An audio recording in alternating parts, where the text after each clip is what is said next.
Greek भाषा का 4741वां शब्द हम पढ़ेंगे।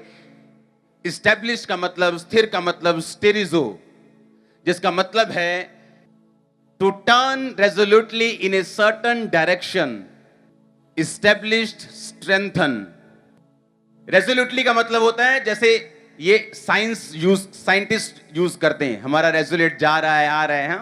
इसका मतलब होता है कि एक चीज का दृढ़ता पूर्वक एक दिशा में भागना। सुनो मेरी बात, आपको यहां से लेके वहां तक जाना है। ओके ओके, उठ जा, वहां जा।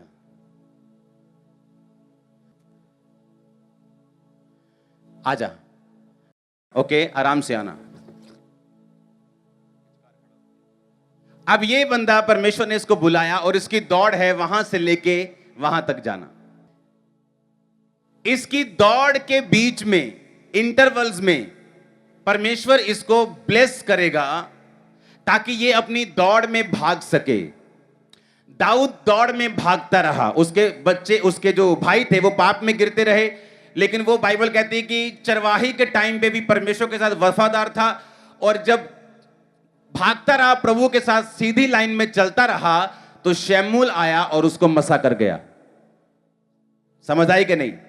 अब वो फिर भागता रहा परमेश्वर की उसी लाइन में, सीधी लाइन में भागता रहा। मुसीबतें बहुत आई, परीक्षाएं बहुत आई, मौत के थ्रेट बहुत आए, लेकिन भागता रहा। और 30 साल की उम्र में यहूदा गोत्र का राजा होने के लिए क्या हो गया? मसा किया गया। अब की फिर क्या किया? भागता रहा, फिर भागता रहा, फिर भागता रहा। 37.5 साल की उम्र में उसको इजराइल का राजा होने के लिए मसा किया। अब सुनो, ये बंदा मसीह में है और परमेश्वर ने इसको बुलाया कि यहां से लेके वो उधर तक तुम्हारी दौड़ है। आजा भी, आराम से, आराम से, आराम से। ये इसकी दौड़ है, ये चल रहा है। आजा, आजा। अब टाइम आया, रुमाल दे दो भाई। यहां तक पहुंच गया, एक गिफ्ट मिला। आजा आगे, आजा आगे, आजा आजा। आप मेरी बात समझ रहे कि नहीं? ये चलता जा रहा है सीधी लाइन में। अब लाइन एक इधर भी जाती है लेडीज की तरफ। अब इसकी मर्जी है कि सीधा भागना है कि इधर भागना है। आप मेरी बात समझ रहे कि नहीं? अब सुनो मेरी बात। क्यों पौलुस ने कहा, उसने ये स्टेरिजो वर्ड क्यों यूज किया, मैं आपको ये बता रहा हूं। स्टेरिजो का मतलब, फिर से दिखाना उसको, to turn resolutely in a certain direction. कहता दृढ़ता पूर्वक एक दिशा में भागना। कहता मैं तुम्हें एक वरदान दूं जिससे तुम दृढ़ता पूर्वक एक दिशा की ओर भाग सको।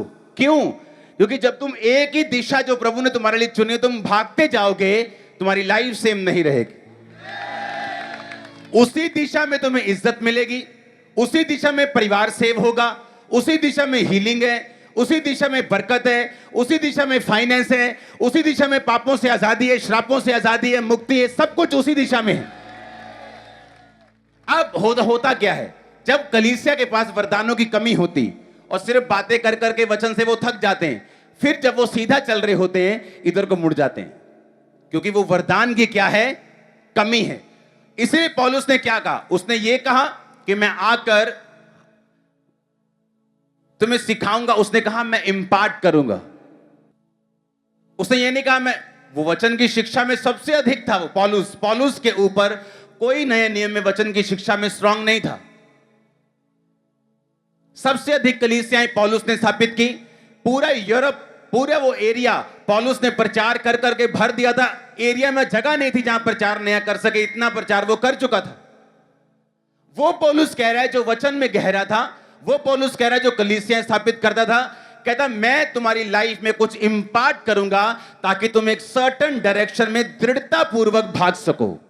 परमेश्वर के दास के द्वारा टीचिंग्स को सुनने के लिए, अनाउंसमेंट्स और अपडेट्स को जानने के लिए आप हमारे YouTube चैनल को सब्सक्राइब करें और साथ में बेल आइकन को दबाएं। ताकि जब भी कोई नई अपडेट हो तो आप सबसे पहले जान सकें।